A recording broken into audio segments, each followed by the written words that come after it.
This episode of A Hero's Journey podcast is brought to you by S&P Inc., JPS Computers, and to the Rock Rage Radio listeners out there, as they say, we are everywhere. And I want to shout out to True Beauty by Trevor. I'm really proud of my buddy. He's crushing it. I think it's 2 years now open. I saw it today. So, dude, I'm proud of you. So this episode of A Hero's Journey podcast, I've been waiting for this one for a long time. You go through life, you meet certain people, and for this case, it was the most random situation, and we ended up becoming great friends, have great stories, and it's wild how people get it. They're attracted to each other, and you see yourself in someone. It was like staring at a mirror. If I would have went the path of baseball and continued on, this would have been my dream, and he lived my dream.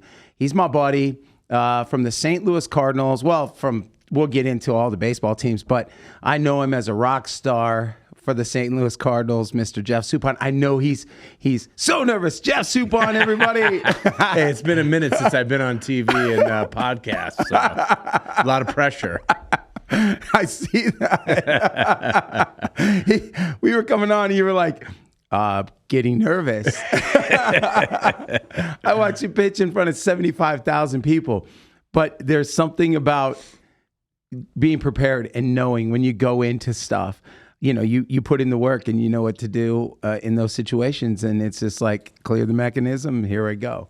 Well, that is the one thing about as a player, you are prepared.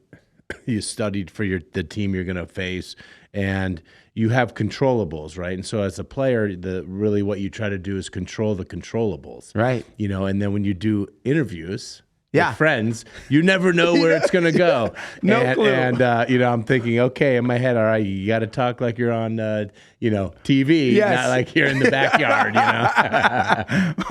Well, what's crazy is, your title we put under here, was it World Series champion / dad? Because back then when we were hanging out and you were playing for the Cardinals, you were just a husband. Yes. Back then, and a really good uncle. Like you're, I tried. Oh, go ahead. Sorry. Oh, well, I was going to say I was the last of 5 kids, so I had a lot of nieces and nephews, and so my wife Dana and I, we ended up having our first child 10 years after we were married. So it was funny because that 10-year run, like my kids have no idea. Right. Really, unless they see something or they read something, which is very doesn't happen too often. But unless you're on the Wheaties box. Yeah. So that my wife Dana's always like, "Your dad did this," and they're like, "Whatever." Well, for those of you those out there who don't know who you are, tell them where you're from. Where are you from? Well, when I would be in Kansas City or St. Louis or wherever I was playing at, when somebody would ask me that, I would always say I'm from a small little town out west called Los Angeles, and usually I get a chuckle. But I grew up in the San Fernando Valley, right, in West Hills, and we live very close to there now. And I went to a small little Catholic grammar school, St. Bernardines. I went to Crespi High School. Crespi. Yep, absolutely. And then I was drafted out of high school. And so basically the first 18 years of my life, I lived with my parents. And then once I was drafted, basically leaving for 6 to 8 months at a time, pursuing baseball. That had to be a little rough. I remember you telling me a story, like when you got called up and Roger Clemens moment. I mean, you go from, well, by the way, I asked you yesterday, do you still hold the home run record? And what was the answer at Crespi? I still got it. Still got it. Yes. It's funny because I never realized how much I love being at home. And Texas A&M, they had called me and they said, "Do you have any intentions on leaving California?" And I'm like, "No." But it wasn't even, Right. They were asking for a reason. I just answered naturally. So I chose UCLA, and then I was drafted by the Boston Red Sox. And I love Florida. It's a great place. But when I went there, Fort Myers became Fort Misery for me. I mean, so I went to, there's this place called Rainbow Records. It was about, I don't know, 10-minute walk away from our hotel, the Holiday Inn Express there, on US 41. And I would walk the 5-10 minutes and go to Rainbow Records. Oh, wow. And I would buy cassette tapes because we'd have all these long road trips. So Yeah. I started out with like, do you remember this song? It goes like, come on, Eileen. Oh, that's Dexy Midnight. And that's how I started my music collection, you know? And so like, And you're a big music fan. I am, yes. We talked about one of your heroes. Yes. And who you didn't have a question ready for. I couldn't do it. But who was your hero? Music Tom Petty. There you go. Him. Yeah, my brother was a big Petty fan, and I basically caught on Full Moon Fever, and then I just went back for just listen to as much music as I could. And so my wife, it was funny. We were talking about your guy, and I'm sure you'll tell that story later. But so when I didn't meet him, but when I saw Tom Petty, it was the one person where I was going to stand against the wall and I wasn't saying anything unless he said something to me. And my wife said, go ahead, talk to him. I'm like, no, I can't. Yeah. I can't do it. So, and he was like 8 feet away playing what your kids. No, it was Bridge School benefits. Yeah, so we'd that's go right. every year. So we were backstage. Right? It was right there. And I couldn't do it. Oh, man. You told me a story about meeting with some of my heroes, you too. Yes. One time, and they just walk right by you. Hey, because you're Jeff Suppan. No. I knew somebody who knew them. Okay. But I got to meet Larry Mullen and Edge. Yeah. And I mean, it's just amazing when you have this, you put people on certain pedestals, but in the end, we're all the same. Exactly. Right? And once you start the conversation, or once the conversation is allowed to happen, you know, usually everyone's good people. You know you could have been barbecuing with Tom Petty for many years. I could have. Because so many times I've hung out with you. You turned me on to 24, and we would have 24 parties at your restaurant. And you know, I was there at a party at your place with Ryan Braun and Meatloaf and all these people that, you know, just you were surrounded by living in LA, which was really cool. So you could have been barbecuing with Tom but Petty, you're surrounded by more people than I am. I just down the hall, I just introduced you to Ashba from Guns N' Roses and 6 a.m. And the dude looks like a rock star. You know, he is a rock star. And if you drink enough coffee and feel brave enough, I can take you to a Hollywood party in Vegas tonight. Well, if I can get that, I am in baseball dad mode. I know. It's decent. Last night I had a few beers and I feel it today. But I could have a pot of coffee. There you go. But I'd have to buy some black. Right? Oh, hey, so remember that? Remember that time? So Chase, you got to check this out, man. So the very first time I meet Soup, it was crazy how we met. We met at a Super Bowl party. My girlfriend at the time and your wife I hear you say, oh, she has a migraine. I'm like, mine has a migraine. Yep. And we talked until we got kicked out of the party. A mutual friend, Bernie McGranahan, went to your house, became friends. You came to my show. I did a Battle of the Bands with my band, Paperback Hero. And the manager walks out and goes, I have Mr. Jeff Suppan from the Cardinals here. I set him up over in the corner. He got here early. I'm like, he's here early?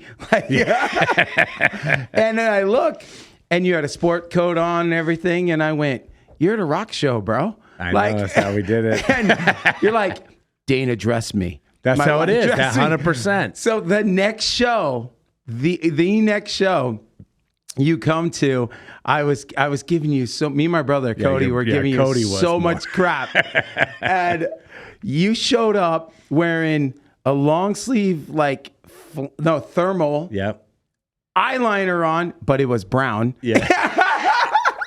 Baby steps. Baby steps. You know what I mean? You had a cuff. I did have. You had a cuff on. Yeah. You had some jeans, and I went, "Damn, did you see that? Who's that guy?" We're at the Viper Room playing the Viper Room, and I remember you giving Anthony Reyes so much crap. You made him because he was a rookie. Yeah. You sent him to the bar to get everybody beers, and he came back and he handed my brother the wrong beer, and you went, "Is that what you wanted, Cody?" Cody goes, no, hey, this is just busting chops. No, because this is what a veteran does with a rookie. It's it's like kind of friendly hazing. Yeah. And you went, hey, Cody, did you order that? He's like, no, but I'll drink it. And he goes, no, hey, Rook, get Cody what he wants. Right. Because it happened to me, but hey, all those nice suits I bought him, you know, I'm sure that it made up for all the banter. You know? No, dude, you did so much for that guy. And it was, I saw that and it bled over into my world because I had the best, like I said this to you yesterday, my favorite moment you gave me, and when I opened the show, it was all about, I was a baseball player. That was my dream. And then here I am playing long toss. You asked me after that show, for K-Rock, that it won, by the way, the Battle of the Bands. Yeah, you did. Won it all. That was a finals, and you came to. And the next day, we went and had long toss in 2005. And he looked at me and said, "Your brother was right. You did play ball." I'm like, yeah, but I'm still bouncing it to you, and you're hitting me on on a frozen rope. But it had been many years, but that started a friendship. Yeah. Just playing catch, which is like, it takes me back to like Field of Dreams or something. Just having a catch. Just having a catch. Just have a catch. And that started our friendship. But and then also leading into it, 2006. You know what? Let's do this. I want to play this. This is a moment, because I'm talking about that show. You came to the show, and it led to us playing long toss in 8 years of training together. You gave me a dream that allowed me to be a part of your journey, and it was special to me, man. And I appreciate it. Yeah, so, for sure. because you're in the 1%, like there's in that percentage, you got to break it down.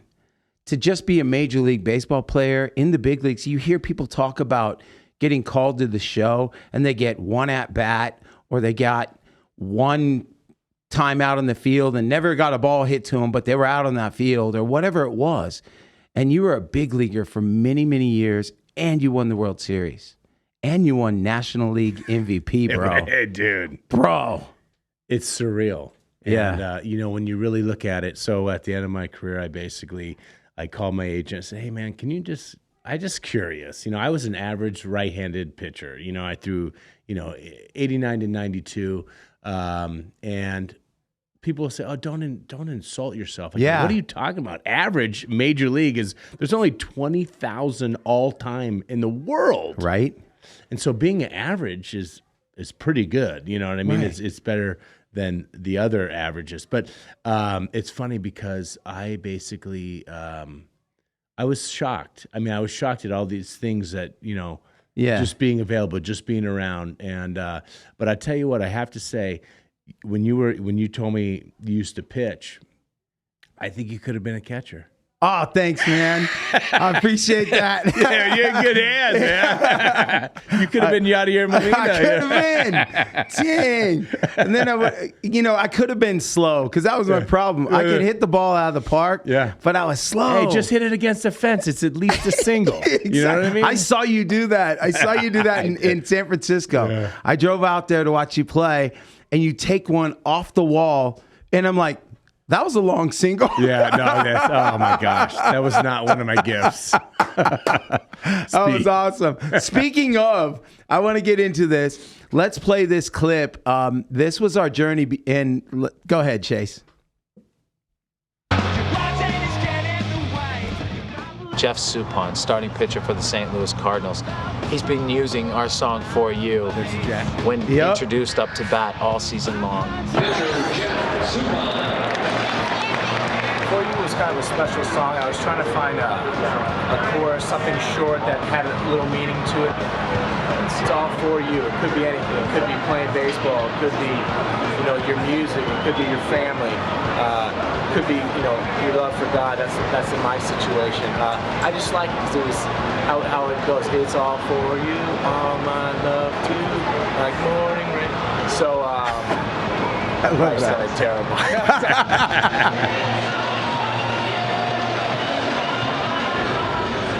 It'll be Suppan in the top of the order here. Traxel to Suppan. Yeah. What a guy, Yeah. Jeff Suppan's first career homer. In 10 years. A 182 hitter, and he leads the yard. Did he have to say 182? I know. Is that an insult? I think that's pretty good for a pitcher. Most of the team, they get to hear it in the locker room. They enjoy it, and I think it's a lot of great hits on that record. I want to experience everything that I possibly can with this record. There you go. We've put a lot of work into it. We've had a lot of fun, and we've That was awesome, dude. So you used to go to bat for 8 seasons.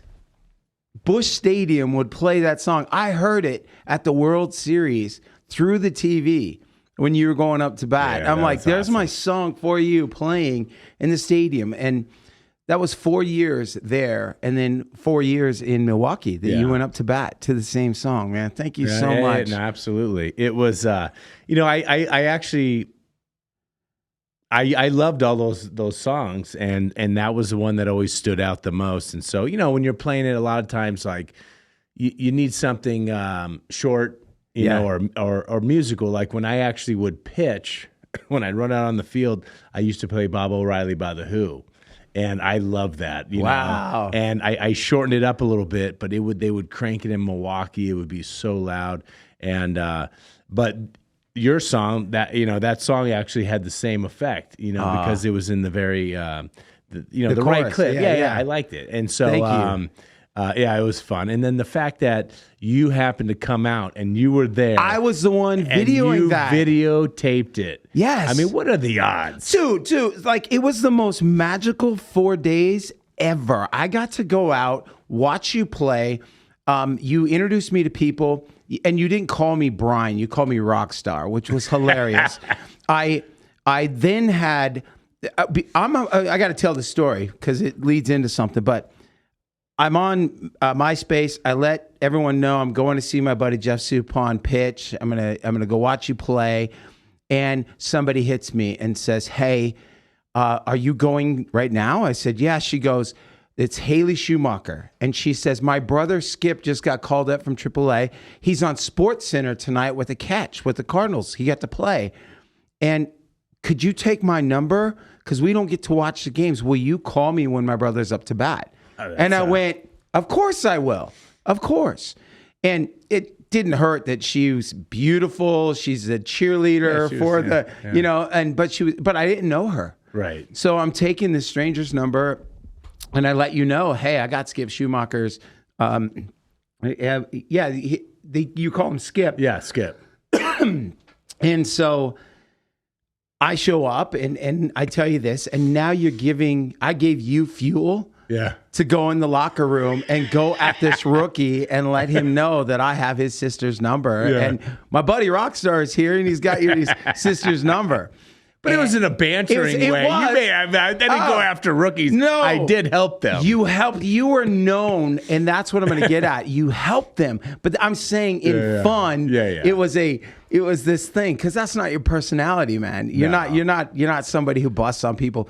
But anyway, so long story short, it was a great first day. I'm calling her and her mom, when he's up to bat. Then you're like, oh, yeah, hey, he called. My boy's calling your sister. The next day, you pitch. And I'm staying at your house, like the apartment above your house, which was really cool. And I go out there, and you said, bring the camera. I want you to hear your song. I want you to record this. I'm like, they're not going to let me in with this HD camera. And you're like, they will.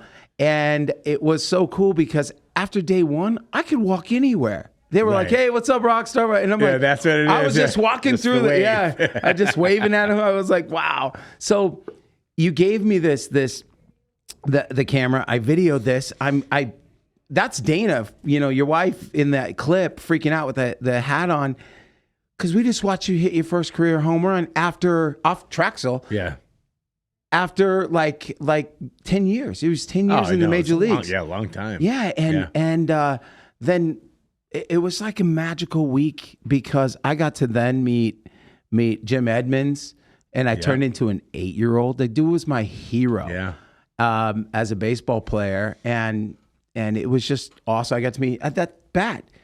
When he followed you, you hit a home run. He comes up right behind you. You were hitting ninth. He was hitting the leadoff, and he hits a bomb right behind you. He tried to show me up. He did. Week. And then he signed the bat to me the next and day. The baseball. Yes, and it like literally gave me, like, I turned into an 8-year-old in front of you.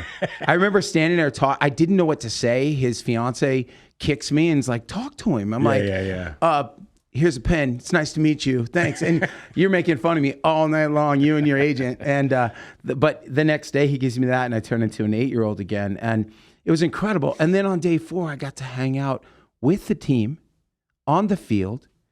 You let me.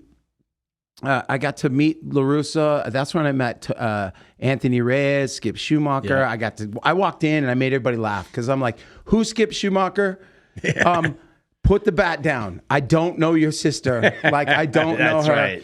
And but Larry Walker calls me in the next room, like, hey, rock star, tell me about this song, No Long Goodbyes. And I'm like, he's whirlpooling. Yeah. And I'm like, what is going on? He knows my stuff. The cook turns it up, on the player. And then it dawns on me, he didn't put it in. He just turned it on and played it. He's like, we play this in here. And on day 4, that day, Jim Edmonds is out on the field wearing looks like a purple shirt, and it's my band. It's my band shirt. Oh, I didn't know that. Yeah, he was taking infield with infield, outfield, batting practice in my shirt. And I went, whoa, it's not black, it's purple. And his fiance said, it's because he wears it all the time. And then he shows up, and he was wearing it on Orange County of Housewives. Housewives of Orange County.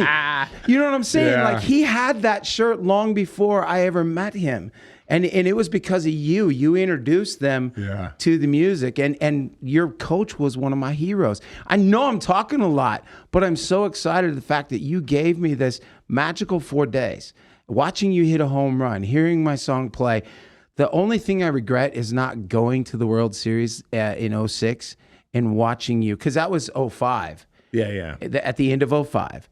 Going into 06, I didn't go to the World Series. I was working, and I just couldn't break away. And I remember calling and going, hey, Jeff, like, any chance I could get a ticket to the World Series? And you were like, yeah, man, for you, no problem. I'm like, it's actually for Anthony Reyes, who literally is like 8 lockers down from you. Who and didn't ask you.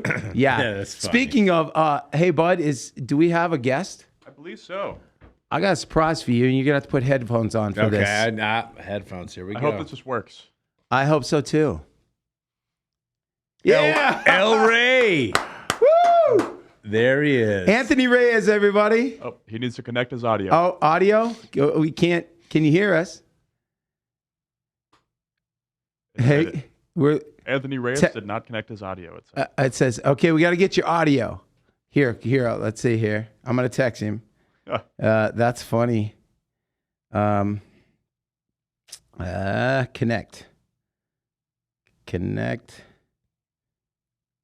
audio. Is El Rey on Zoom? Is that? Yeah, he's on Zoom right now from California. We love Zoom. Yep. Yeah.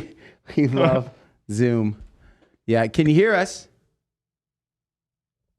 Can you hear us yet? No. So for those of you out there, we've got Anthony Reyes trying to connect. He's Jeff Suppan's teammate. He's somebody that I brought up in our stories here. And this is pitched game 1 of the World Series. A rookie went out and dominated. 0-10. Yeah. And he dominates against the number 1 offense in baseball. Unbelievable. He can't even hear us bragging about him. It said it. There, he's connected. There you go. We were just bragging about you. Pitching game 1 of the World Series. Dude. Oh, yeah. El Rey, good to see you. Look great, man. Thanks, you too. How you been? I'll be honest with you. I'm tired. If I'm in Vegas, I'm tired. You know what I mean? I drove up, and my son has a tournament, so busy. Softball, baseball. It's nonstop. So, how about you? Awesome. Are you a fire chief, or where are you at? No, I'm an engineer. Oh, nice. So yeah. I drive the engines. Oh, no way. There you go. Yeah. Promoted like maybe 3 years ago. Congratulations. So, thank you. Yeah. And that's a family trait, right? Your dad's a fireman, grandfather's a fireman. Yeah. They've all done it, and I'm the next in line. You know, I gotta show everybody this. This is you. Can you pull this up there? I don't know what camera I got to be at, but that's Anthony Reyes right there on the cover of the World Series. What is it? An illustrated. Oh, this thing is incredible. And he's a rookie. He's a rookie. Yeah. You pitched game 1 against the Tigers. You dominated against them. And I remember you calling me the night before saying you're playing he's playing a video game. And he goes, I just got the call. I'm pitching game 1. I'm like, you what? So I'm sitting on the phone with him for like an hour talking. Hey, El Rey had a low pulse. He had a low pulse. I mean, how nervous were you? Like leading up the night before, like what were your waves of nerves? I didn't have time to get nervous. I mean, Doug told me that practice that we had the day before. So before we went out and started just the practice, he goes, hey, you're going to start tomorrow. So just do whatever you got to do. I'm like, okay. Wow. Wow. That's so typical. You know what I mean? Like they do that. Yeah. I mean, so that way you don't have the waves of nerves. But I have to say my first playoff game ever at Dodger Stadium, being at home, you guys are all, live there and from there. And I have never had that much nerve. I never had to deal with that many nerves, like waves of nerves. I hadn't pitched in 14 days. Oh, wow. And so that's why I was asking you, like that was my first playoff game ever. You're throwing in your first playoff game in the World Series game 1. Well, I threw the against the Mets. Remember? Oh, yeah. No, I guess you're right. Yeah. Yeah. So I sat out the whole division series against the Padres. Yes. And he's like, hey, just play catch. Do whatever you got to do. I'm like, okay, no mountain time, just play catch. And then I'm starting against the Mets. And obviously you didn't do well. So I didn't think I was getting another shot. But he lucky enough gave me another shot. Hey, you had nasty stuff. Dude, you did. You threw hard. It was just bad luck. You would have bad luck. You went 0-10, but you would lose by 1 or 2. And they were just close games. Yeah. Like close games. Like you would probably give up a run or 2 in like the second or third inning, and that was it. And well, I'll tell you what, in one spring training, it took me 3 years to really have a conversation with Bob Gibson, but he would be there every spring training. So I'm talking to him, and I go, hey, I went on this Cardinals cruise, this Ray Washburn, you know him? And he goes, he used to get all the runs. And that's the starting pitcher, Hall of Famer Bob Gibson, talking about this other guy getting all the runs. And he told me 1 year he threw 9 games where he gave up 1 run and lost. Okay, and so we used to joke around at El Rey. I don't know if you remember, but we used to, anytime anyone would be pitching and get a lot of runs, we'd run by him. Some guys get all the runs. Do you remember that? No, that one does not stick in my brain. The only story that sticks in my brain, and I think about it like not all the time, but every once in a while it pops in my head. It's I forgot the team that we were playing, but I think we were in St. Louis, and I hated watching. I didn't hate. I don't. That's not the right word, but I liked playing. I didn't like watching. So I was sitting there in the dugout, and it would just make me sleepy just watching the game. So I'm like, I have my glasses on. I'm just kind of, have my eyes closed. And then all of a sudden you come right behind me, you go, no sleeping in the dugout. Hey, I'm with you, though. It's funny because people really don't understand, like, yes, we watch the game, and yes, we love playing baseball. But there's players that are, like, into the stats of baseball, the players that, do all sorts of stuff. And then there's players that just like to play. Like, right. I would consider myself a player. Like, I mean, I don't watch baseball now. I mean, do you? I don't watch at all. No. Yeah, I mean, I might catch a few games, but I love watching my son play, or I love watching, like, when, playing the game. And so, but it was funny. I could just tell, and I got in trouble one time for falling asleep on the bench. And I wanted to make sure he didn't get in trouble because Tony was tough. He was a tough guy. You told me a story yesterday about. You got to tell him. You got to tell him. You got to tell this story. So, like I said, Brian always says like I'm always trying to, kind of get on the rookies, but I'm actually trying to help them through my own experiences. And so, and I call El Rey, Reyes is king, right? So I call him the king, El Rey, right? Right. But I don't, that never caught on, though. So, but I always call you it. So we were in Chicago and playing the Cubs. And so it was the National League. And so back then we used to hit. So, we made it a habit because Tony would do a lot of double switches and all these things. Like we just wore plastic spikes. Right. And so El Rey's out there and he's just wearing like turf shoes. I go, hey, man, you should have your plastics on. You never know. Do you remember that? I don't. Okay. Oh, it's okay because I have CRS too. My mom gave it to me. Can't remember. So anyway, so I told you that, and somebody got hurt on the bases, and so Tony walks to the dugout, and I'm ready to go. I got my cleats on, everything, and I'm slow as all get out. And I'm like, I'm kind of starting to stretch, and he looks at me, and he goes, Anthony, get your helmet on. You're running for so and so, and there's panic kind of set in on your face. I said, hey, here's my cleats. And so I had size 13. You had like, 11 or something. I don't even know. But they were too big for you. But that's the thing. You got to be prepared. I was trying to help him out because like Tony would do that intentionally. Wow. He wanted to make people feel uncomfortable. You know what I mean? So, how I met you. That's why having good mentors like you guys. I mean, I had no idea that I would even be considered to go into a game. So just having mentors like you guys, it's just, those are the experiences that you guys bring to the team that help us out. That's awesome that you see it like that. And he needed to hear that because I was giving him a bunch of crap at the beginning for kind of hazing you and Skip. Back in the day when Haley is your wife now, and she gave me her number to call Skip, to call her and say, when's my brother coming up to bat? And he used it as fuel to just make fun of, get on the rookies. And I said, no, man, you were a mentor, and it stood out. And Tony La Russa, when I made everybody laugh, like who's Skip Schumacher in here? I don't know your sister. I'm just calling to give play-by-play on the phone. Yeah. Put the bat down. And then Tony La Russa walks in, and you're like, everybody's got to be quiet, like Brian. And I'm like, okay. And he goes, are you Anthony Reyes' brother? And I went, no, I don't know who Anthony is. And Anthony, you were standing right in front of me and just stood up.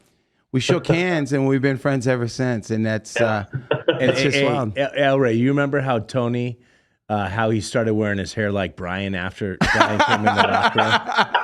He started getting that. Remember that? And then he had that one little stud right here. No. I do remember you saying he's gonna ask you to play a show for him. What's that? I was gonna say I wouldn't call it hazing. I always call it like it's a rite of passage. A lot of guys had it worse before we got there. So just having those guys do that to you, like the rite of passage, it's kind of like you deal with it, and it's a fun little thing, and then once you get done, it's like you're part of the team. So it's a good experience. That's awesome. Do you remember in the locker room, you came up to me and you were nervous because Jeff asked you, hey, do you have your song ready? And I'm like, what's he mean? Song ready? And you're like, I got to sing a song like on the plane or wherever it was. You made the rookies get up and sing. Yeah. And you're like, I don't know what I should do. And I looked at you and said, do you know the theme to Gilligan's Island? It's short. And you were like, that's a good idea. And I don't even know if did you even have to sing for anyone? I didn't even have to sing. I think, was it Johnny, was it Rodriguez that I think he had to sing. But anyway, it wasn't me, thank goodness, because you don't want to hear me sing. Come on, dude. You could sing. No, we actually, it was a good, like, we used to do that, or that was done to me, and it put you on the spot, right? So you had to have all these songs in your head. So you have to have your go-tos. Right. And so when I started coaching in the minor leagues, I made every single player on the bus get up and sing. Oh yeah. No way. And so what I would do is I'd always be trying to, now this is me busting a little bit of chops. So I would always help the pitchers out, and I would say, hey, you got to have your go-to, keep it short and sweet and blah, blah, blah. And I go, people are going to cheer you and it's going to be awesome. And if you can get the whole bus of guys to sing with you, you've won. Right. And so then I would tell all the position players, hey, every time a pitcher gets up there, you boo the crap out of them. You tell them they suck.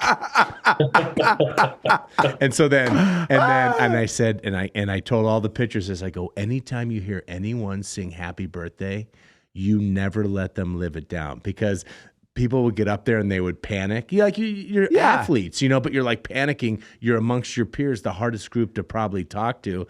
And they would say, I don't know what to sing. I go, just sing happy birthday. It'll be okay. You set him up. You set him up. That's But it was cool. good. But I tell you what, there was one time, and then I was the DJ. I was DJ Soup.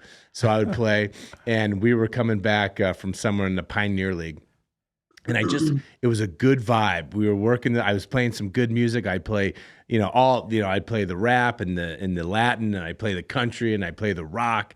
And they were playing Wagon Wheel, and so I played it louder. So all I'd have is my phone and the bus mic, and I played it really loud, and I could just tell, right? So as soon as it got to the chorus, I turned it off, and the whole entire bus was singing. And I was like, that's what I love. Yeah. I love camaraderie stuff. So anything that we did with anyone who was a rookie or whatever, like my intention was always to bring us together. Now I wasn't like the main veteran on the team, and everyone didn't do that. But I mean, for me as a starting pitcher, I tried to make sure all these starting pitchers felt part of it. That's awesome. I do remember, Anthony, you reaching out to me and saying, hey, do you know where Jeff's playing now? Because, you were coming back from surgery, and you're like, I want to go play. I want to play with Jeff. And that says a lot about you, man. Yeah. Yeah, you never told me that, dude. You have good teammates, and you always want to be with, the teammates that treat you good and always like good teammates. And the good teammates are hard to find, but that team that year was great.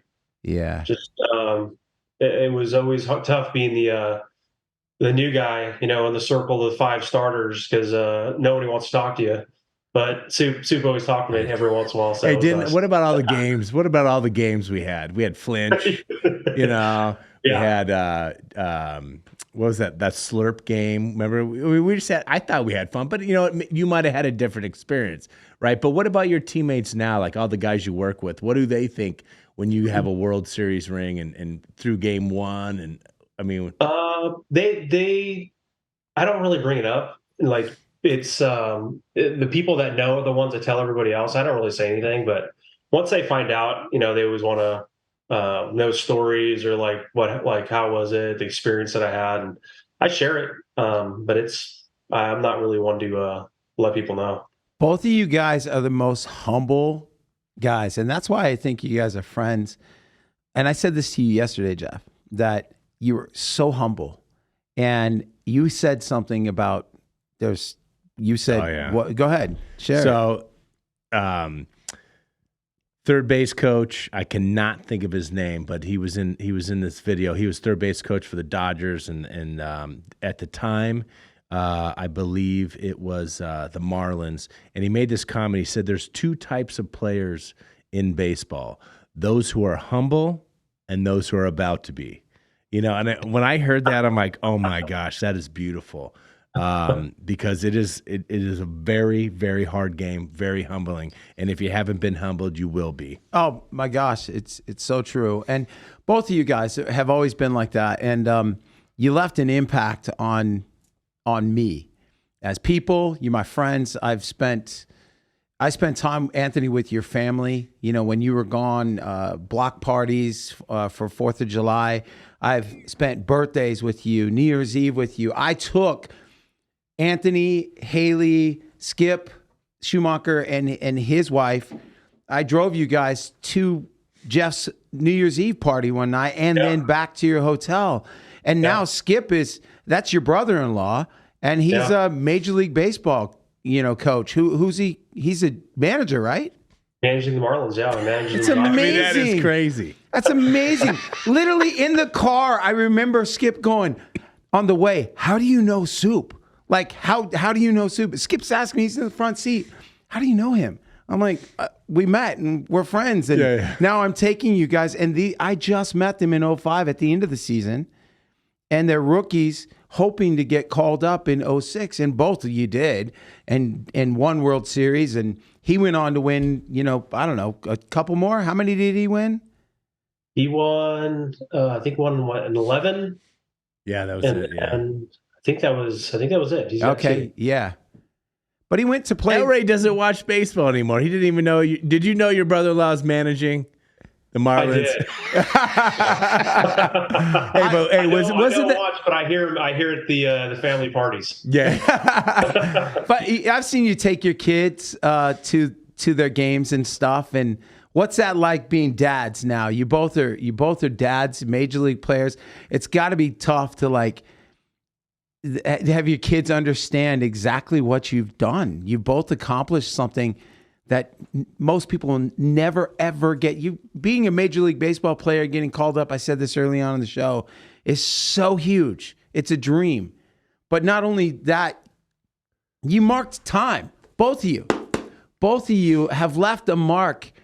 If the day we leave this earth, you've left a mark here for people. You made history that people pay attention to, bet on, watch, take their kids to. I'm going to be at your son's game today, watching him do his thing. Jackson, his coach, I watched him play when he was little, and I can't wait to see him in the big leagues. Both of you have accomplished something very huge. I don't want you guys to forget it. You're both the most humble human beings, and you're my friends. And I'm so proud of who you guys are.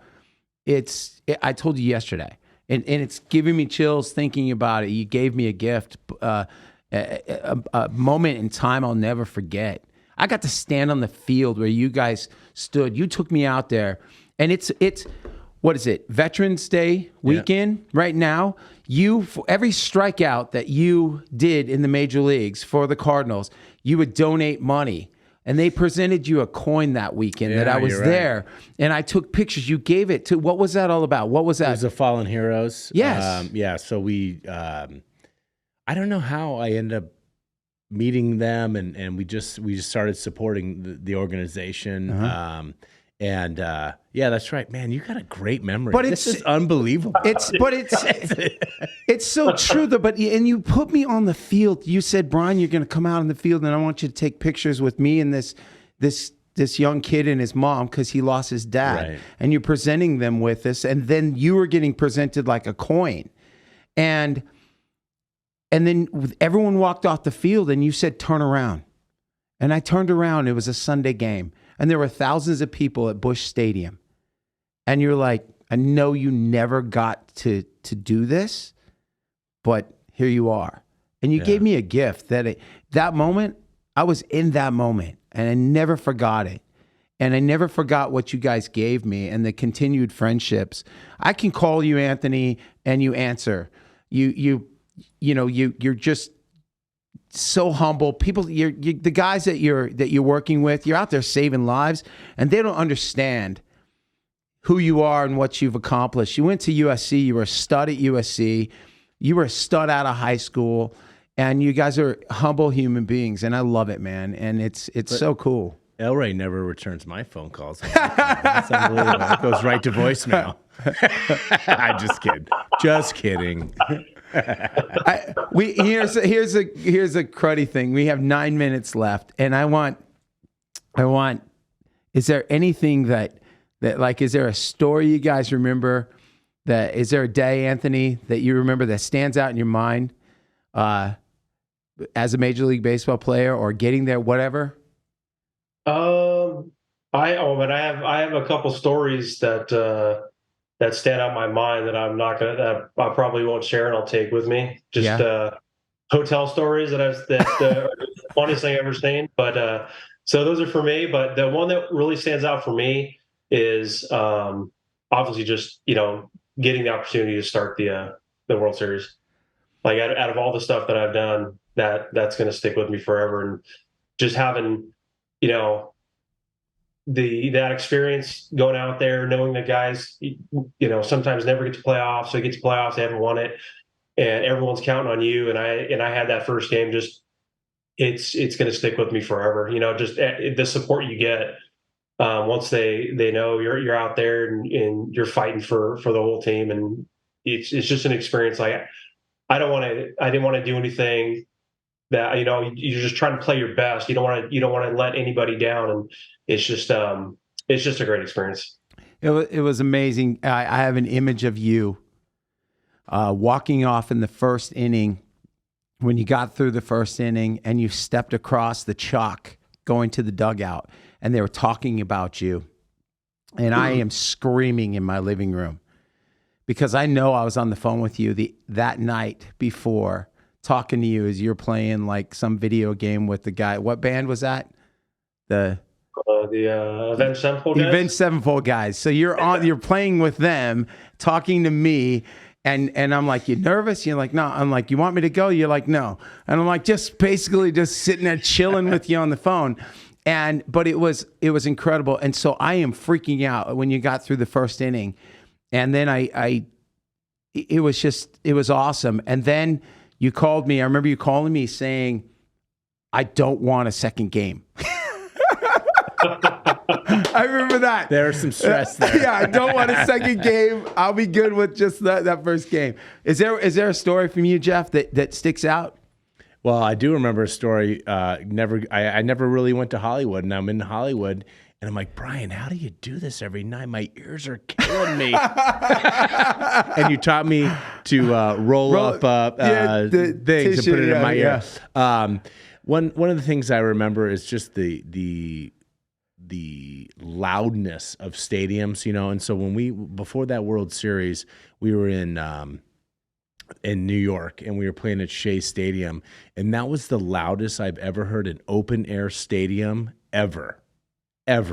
And it's one thing, whether you're, a fireman or you're, in rock and you're singing or you're pitching or you're doing whatever job, your focus, has to be laser sharp. And it's funny because when you're in those moments, some people call it the zone, some people call it flow. Everything else, you don't remember all the outside stuff, so it's funny when you hear a lot of athletes, people who remember are the people who weren't doing it.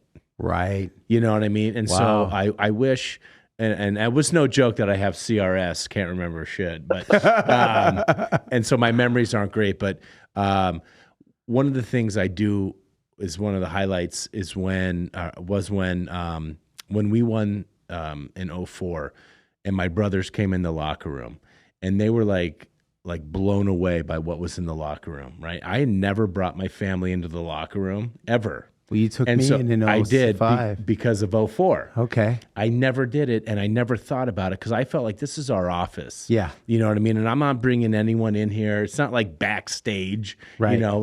But what it's like they're in, it's the team. It's the war room. It's the war room. And so it's funny because my dad was an air traffic controller, and I asked him, hey, how did you do it? People say it's so stressful. He goes, I did my job and I did it well. That's all he said. He was a Marine. Wow. My dad was a Marine, and he was. My dad too. I wear his dog tag. But go ahead. Nice. Yeah. And so he just did it well. So I didn't do that. He never took me into the tower. You know what I mean? So I never did things like that. So when I brought my family in, and they were always a part of everything I did, but when I brought them in and seeing the joy, and I think my sister even came in, it was when we were celebrating afterward. And that was one of the joys. And in hindsight, maybe I should have done that more often, but I just didn't. I didn't do that type of thing. Now everybody brings in their own entourage. Right. So hey, who's behind you? Who's your? You have a little one behind you. Oh, it's my son Keaton. Come on in, Keaton. What up, man? Hey, buddy. Say hi. Hello. Hey, bud. I'm Brian, And I'm Jeff. your dad's teammate.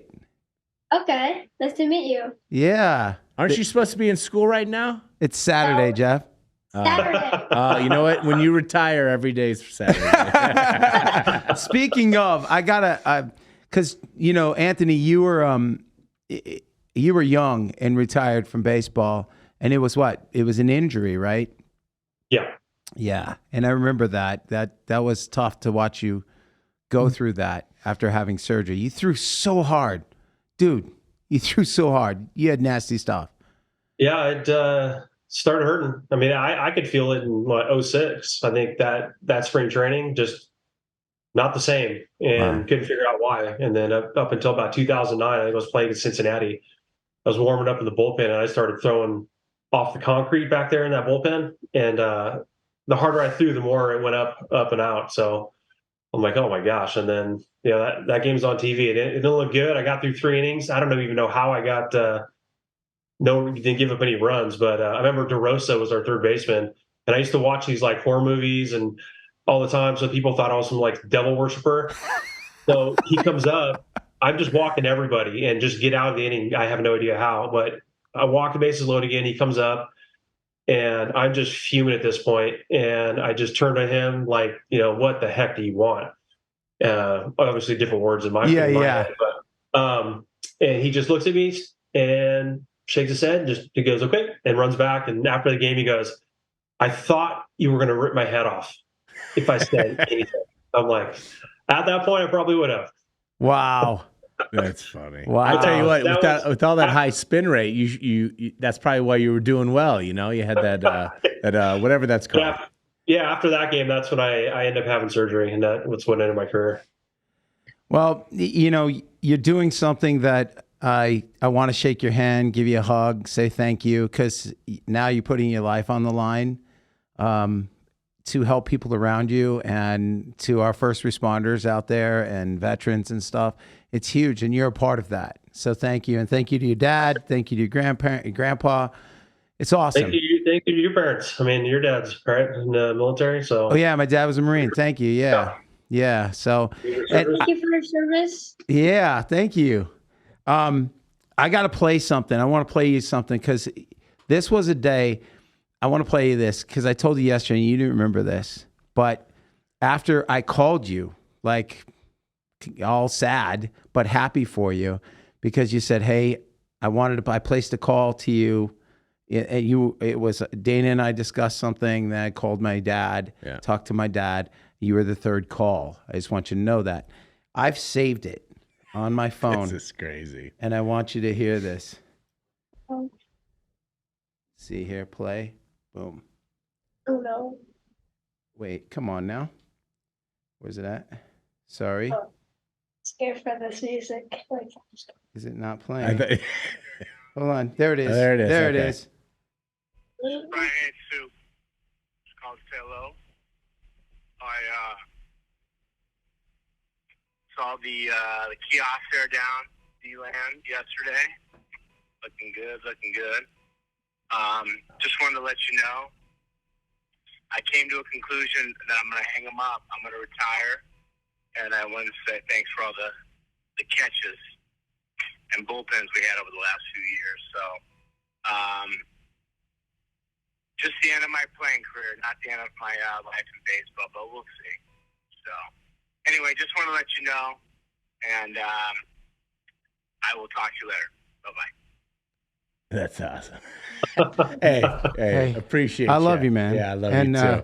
It got me emotional. Yeah. Like I've kept that because you guys have had an impact on me as a person, and there are people that come through and stay as friends, and I got to watch you guys do something special. It was awesome, and that was special to me to know I played a part in that with you. It was 8 seasons. Yeah. You would go up to bat to my song. You took me to other stadiums. I didn't go watch you play in other places. I watch you on TV. I would drive to some of the games that you guys played. But that 4-day magical moment where I got to meet Anthony, be in the locker room, get to be a big leaguer for a moment with you. And I remember Tony La Russa handing me a ball. They even asked me to take batting practice with you guys. And too many AAA guys were up that day. And you're like, I didn't set this up, man. But they were going to dress me down. These hats were gifts. They were going to give me a uniform to take batting practice with you guys. And I went, no way. And they said, come back next year. Well, you left and went to Milwaukee. But you guys, you kept calling me the rock star there. No one called me by Brian. But you guys were the rock stars. We couldn't even go through the mall. When people realized that I was with Jeff Suppan, you handed me money, said go in there, gave me a list of stuff to buy, Cardinal stuff for your family, because it was near the end of the season. Sure. And you stood there signing autographs and taking pictures with people in the mall. So being a Cardinal was a huge thing in Major League Baseball. That's even a smaller percentage. You know, it's not like you were playing in Canada or something, Expo. But I want to thank you guys both for doing this. This has been something I've been talking about for a very long time. I wanted you both on. I surprised you. I didn't tell you. No, Anthony I had no idea. And when Anthony said he'd do it, I thought maybe he'd be at, working, and I'm like, please, I hope this works out. It was magic. So I get to go watch your son play. I'm going to grab my dog and come out and watch him play today. And Anthony, dude, thank you so much for doing this with us. No problem. Thank you guys for having me. Yeah, and the future is sitting next to you. It's good to meet you, bud. Yeah, you too. Hey, your dad's a legend. Just remember that. On and off the field. These guys are legends. Okay. Yeah. Seriously, your dad, he's someone special. And give your sister and your mom our best. Tell them we said hello. And I will. Tell your families I said hello. Suppan, you look great, buddy. I haven't seen you in a long time, so. Yeah, I found out, I said hi. I will, and I tell you what, I found out when you add 30 or 40 pounds, you lose the wrinkles in your face. It's great. Hey. Just saying. I think I saw that in Men's Health somewhere. So there's no Botox in this face. Well, thank you guys. I love you guys. I got a shout out to the sponsors real quick. But I got Anthony Reyes, Jeff Suppan, 2006 world champions with St. Louis Cardinals. Total rock stars. Chase, producer Chase, thank you so much, buddy. Pleasure as always. And the future's sitting in Anthony's lap. I love it. Thank you to SMP Inc., JPS Computers. Shout out to True Beauty by Trevor. I call him Trev. By Trevor. And to the Rock Rage Radio listeners out there, as they say, we are everywhere. My name is Brian Hopkins. That's Chase the Voice. And this is a Hero's Journey podcast. Thanks, guys. See you. And I believe it's coming around to me.